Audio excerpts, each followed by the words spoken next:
Let me show you a very easy way to download videos from TikTok without the TikTok logo on it. Right, so I'm on my TikTok account on my PC. Right, so I'm just going to navigate to the video I wish to download. Now, I'm sure this same principle works on your mobile as well. Right, so if I right click on this video, you're going to see that I have the download option on this. But if I download it using this method, I'm going to download it with the watermark. Right, so I won't use this method. But what I'm going to do is to go to where I have copy link.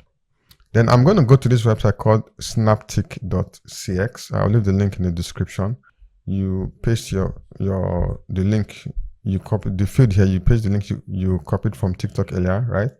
And then you go right here and click download. So just wait a few moments for the website to process your request.